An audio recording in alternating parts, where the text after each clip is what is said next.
कहानी की स्टार्टिंग में हमें जॉर्जिया के जंगलों में एक कार को दिखाया जाता है जिसमें तीन दोस्त हाइकिंग के लिए जा रहे होते हैं। इसमें लड़की का नाम एलिसिया और उसके बॉयफ्रेंड का नाम डैनियल होता है, जबकि उनके साथ उनका एक दोस्त होता है जिसका नाम क्रिश है। अब डैनियल रास्ते में गाड़ी को रोककर हल्का होने के लिए चला जाता है और क्रिश एलिसिया से बात करने लगता है।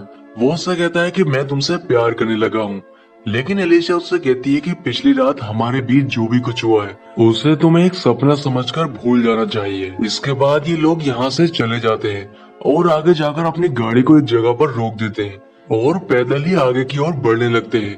अब रास्ते में डैनियल इन दोनों को बताता है कि सेकेंड वर्ल्ड वॉर के समय यहाँ पर रशियन सेना ने बहुत सारी लैंडमाइन बिछाई थी जो कि आज भी देखने को मिलती हैं। अब ये लोग एक पहाड़ी पर पहुंच जाते हैं और हमें पता चलता है कि डैनियल और अलीशा की बहुत जल्द शादी होने वाली है, लेकिन इनको करीब आते हुए देखकर क्रिश को बिल्कुल भी अच्छा नहीं लगता है। उसे बहुत जलन हो रही थी। अब रात को ये लोग टेंट लगाकर एक दूसरे के पास बैठ जाते हैं, लेकिन डैनियल नोटिस करता है कि क्रिश बहुत परेशान है, इसलिए वो उससे उसकी परेशानी की वजह पूछने लगता है। तब क्रिश उससे कहता है कि तुम दोनों की शादी होने वाली है, इसलिए अब मैं अकेला हो जाऊंगा क्योंकि तुम लोग अपनी लाइफ में बिजी हो जाओगे। पर डैनियल उसको समझाने लगता है कि हम शादी के बाद भी एक साथ रहेंगे। अगली सुबह क्रिश की जब आंख खुलती है तब उसे ऐसा लगता है कि कोई अनजान आदमी उनके सामान को चोरी कर रहा है, इसलिए वो वहाँ पर जाकर उस आदमी को मारने लगता है। लेकिन वो उसको बताता है कि मेरा नाम डावी है और मैं डैनियल का दोस्त हूँ और डैनियल ने ही मुझे यहाँ पर बुलाया है। पर क्रिश उसकी बात पर यकीन नहीं करता है, लेकिन तभी यहाँ पर डैनियल भी आ जाता है और डैनियल क्रिश से कहता है कि डावी मेरा ही दोस्त है और मैंने इसको यहाँ पर फोटो क्लिक करने के लिए बुलाया है। अब क्रिश और डावी की दोस्ती हो जाती है और क्रिश अपनी गलती के लिए उसे सॉरी बोलता है। इसके बाद डावी इन तीनों की पिक्चर को एक साथ क्लिक करने लगता है, लेकिन पिक्चर पूरी तरह से परफेक्ट नहीं आ पा रही थी, इसलिए वो इन लोगों को थोड़ा एडजस्ट होने के लिए बोलता है।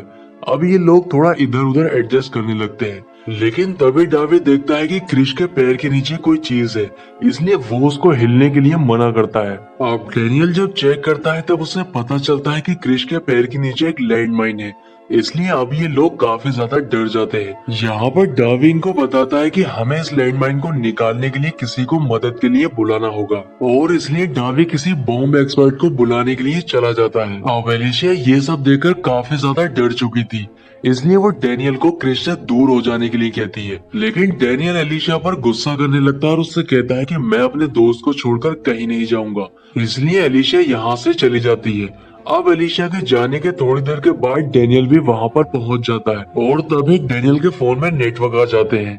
ये देखकर एलिशा बहुत खुश होती है। इसके बाद डैनियल किसी बॉम्ब एक्सपर्ट को कॉल करने लगता है, लेकिन सभी लोग उसकी मदद करने के लिए मना कर देते हैं।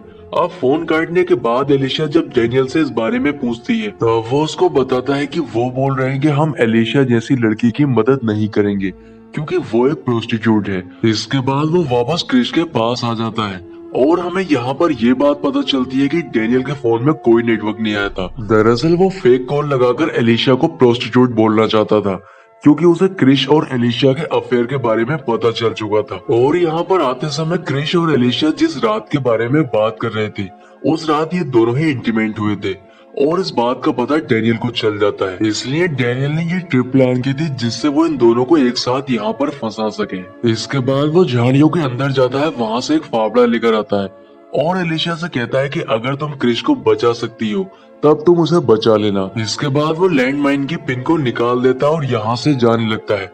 एलिशा उसे काफी रोकने की कोशिश करती है पर वो उसकी बात नहीं सुनता और यहाँ से चला जाता है। आगे जाने पर उसे डावी मिलता है जो कि उसका इंतजार कर रहा था और ये दोनों ही यहाँ से चले जाते हैं। अब जंगल में लैंडमाइन की पिन तलाश करने पर एलिशा को वो पिन मिल जाती है और वो उसे वापस से लगाने की कोशिश करती है, लेकिन काफी कोशिश के बाद भी वो उस पिन को नहीं लगा पाती है, इसलिए वो उस लैंडमाइन को निकालने के लिए फावड़े से गड्ढा करने लगती है। पर तभी यहाँ पर अपने कुत्ते के साथ एक शिकारी आता है जिसका नाम इलिया है और इलिया का कुत्ता एलिशा के ऊपर हमला कर देता है, लेकिन इलिया यहाँ पर आकर अपने कुत्ते को कंट्रोल कर लेता है। पर गड्ढे को देखकर उसे ऐसा लग रहा था कि जैसे इन दोनों ने किसी का मर्डर किया है, इसलिए वो एलिशा के ऊपर गन पॉइंट कर लेता है और उससे इस बारे में पूछने लगता है। लेकिन एलिशा उसे बताती है कि मेरे दोस्त का पैर एक लैंडमाइन पर आ चुका है और इसलिए मैं गड्ढा करके उस लैंडमाइन को निकालने की कोशिश कर रही हूँ, इसके लिए तुम्हें भी मेरी मदद करनी चाहिए। अब इलिया को उसकी बात पर यकीन तो नहीं आता है, लेकिन एलिशिया के काफी समझाने पर वो उसकी बात मान लेता है।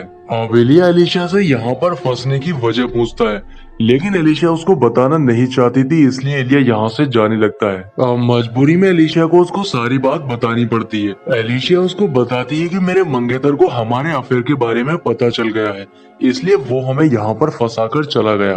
वो इलिया से कहती है कि तुम्हें गड्ढा खोदकर मेरी मदद करनी चाहिए, लेकिन इलिया उससे कहता है कि तुम्हारी मदद करने के बदले में मुझे क्या मिलेगा।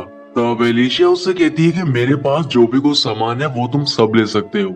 ये सुनकर इलिया बहुत खुश होता है और उसका सामान चेक करने के लिए उसके बैग के पास जाता है और उसके बैग से सामान को निकालने लगता है। यहाँ पर उसे एलिशिया की एक पेंटिंग मिलती है, जिसे देखकर वो बहुत खुश होता है और वो एलिया से कहता है कि तुम्हें अपनी पहनी हुई पेंटिंग निकालकर मुझे देनी होगी। लेकिन एलिशिया ऐसा करने के लिए मना कर देती है और क्रिश को भी ये सब सुनकर बहुत बुरा लगता है। इसलिए क्रिश इलिया को अपने पास बुलाता है और अपने पास के कुछ पैसे और अपना क्रेडिट कार्ड उसको दे देता है। पर इलिया को इन सब में कोई इंटरेस्ट नहीं था, उसे तो बस एलिशिया की पहनी हुई पेंटिंग ही चाहिए थी। अब एलिशिया के पास भी कोई दूसरा रास्ता नहीं था जिससे वो क्रिश की मदद कर सके, इसलिए वो इलिया की बात मान लेती है और अपनी पेंटिंग निकालने के लिए वो टेंट की ओर जाने लगती है। लेकिन इलिया उसे वहां जाने से रोक देता है और उससे कहता है कि तुम्हें मेरे सामने ही निकालनी होगी। अब मजबूरी में एलिशिया को अपनी पेंटिंग उसके सामने ही निकालनी पड़ती है। इसके बाद वो अपनी पेंटिंग निकालकर इलिया को दे देती है, इसलिए इलिया गड्ढा खोदकर उसकी मदद करने लगता है। पर तभी एलिशिया को इलिया के बैग से एक रेडियो की आवाज आती है, इसलिए वो इलिया से उसका रेडियो मांगती है जिससे वो किसी को मदद के लिए बुला सके। लेकिन इलिया उसे अपना रेडियो देने से मना कर देता है, पर एलिशिया उससे काफी रिक्वेस्ट करने लगती है। अब इतनी रिक्वेस्ट करने के बाद इलिया उसे अपना रेडियो देने के लिए तैयार हो जाता है, पर वो इस बार भी उसके सामने एक शर्त रखता है। वो उसके पेंटिंग को दूर फेंक देता है और उससे कहता है कि तुम्हें उसको एक कुत्ते की तरह मुंह से उठाकर लाना होगा। लेकिन एलिशिया उसकी इस शर्त को मानने से इनकार कर देती है और खुद से ही गड्ढे को करने लगती है। पर काफी देर गड्ढा खोदने के बाद वो थक जाती है, इसलिए मजबूरी में एलिशिया को इलिया की बात माननी पड़ती है और वो एक कुत्ते की तरह अपनी पेंटिंग को मुंह से उठाकर इलिया को दे देती है। इसके बाद इलिया उसे अपना रेडियो यूज करने के लिए दे देता है। अब एलिशिया जिस ऑफिसर से बात कर रही थी उसको इंग्लिश नहीं आती है, वो सिर्फ जॉर्जियन लैंग्वेज ही समझ सकता था, इसलिए एलिशिया इलिया से कहती है कि वो उस ऑफिसर से बात करे।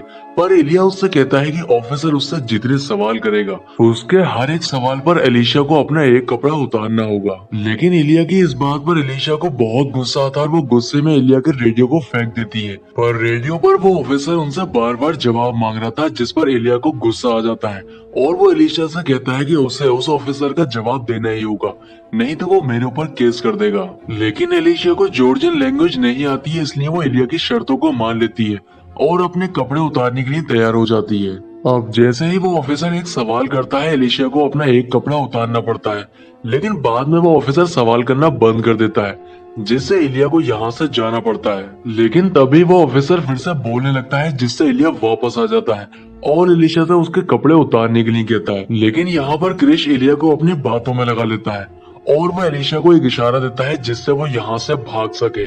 अब एलिशिया यहाँ से भाग जाती है, लेकिन इलिया अपने कुत्ते के साथ उसका पीछा करने लगता है। इलिया जल्दबाजी में अपनी बंदूक यहीं पर छोड़ गया था, जिसको क्रिश एक चेन की मदद से अपनी ओर खींचने लगता है। पर तभी यहाँ पर इलिया एलिशिया को पकड़कर ले आता है, लेकिन क्रिश उसके ऊपर गन पॉइंट करके उसे एलिशिया को छोड़ने के लिए कहता है। पर इलिया उसकी बात नहीं सुनता है और एलिशिया के साथ जबरदस्ती करने लगता है। इलिया एलिशिया के साथ फिजिकल हो जाता है। अब ये सब देखते हुए भी क्रिश उसके ऊपर गोली नहीं चला पा रहा था। उसको ये डर था कि कहीं गोली एलिशिया के न लग जाए, लेकिन बाद में वो हिम्मत करके जैसे ही गोली चलाता है, इलिया का कुत्ता अगर उसके ऊपर हमला कर देता है, जिससे गोली एलिशिया के लग जाती है और इसलिए एलिशिया की मौत हो जाती है। यहाँ पर हमें ये भी पता चलता है कि वो लैंडमाइन खराब थी जिसके ऊपर क्रिश खड़ा हुआ था। अब हमें कुछ समय बाद का सीन दिखाया जाता है, जहाँ पर हम क्रिश को देखते हैं और क्रिश एक फैमिली के पास आता है और उससे कहता है कि मैं अजनबी हूँ और अपना रास्ता भटक चुका हूँ, इसलिए वो लेडी उससे कहती है कि मैं तुम्हें इस एरिया का मैप प्रिंट करके देती हूँ, जिससे तुम यहाँ से आसानी से जा सकते हो। लेकिन यहाँ पर हमें पता चलता है कि ये लेडी इलिया की वाइफ है और उसके साथ जो लड़की है वो उसकी बेटी है। इसके बाद इलिया की वाइफ उसे मैप प्रिंट कर देती है, जिसे लेकर क्रिश यहाँ से जाने लगता है। पर इलिया की वाइफ और बेटी उसे लंच के लिए इनवाइट करते हैं, जिससे क्रिश रुक जाता है, लेकिन तभी यहाँ इलिया आ जाता है और वो क्रिश को देखकर काफी हैरान होता है। इसलिए वो किसी बहाने से क्रिश को लेकर नीचे जाता है और उससे कहता है कि इन सब में मेरी फैमिली की कोई गलती नहीं है, इसलिए इन सब में तुम्हें मेरी फैमिली को इन्वॉल्व नहीं करना चाहिए। अब उसकी ये बात मानकर क्रिश यहाँ से चला जाता है, लेकिन थोड़ी देर के बाद क्रिश उसके कुत्ते को घायल करके उसके घर लेकर आ जाता है।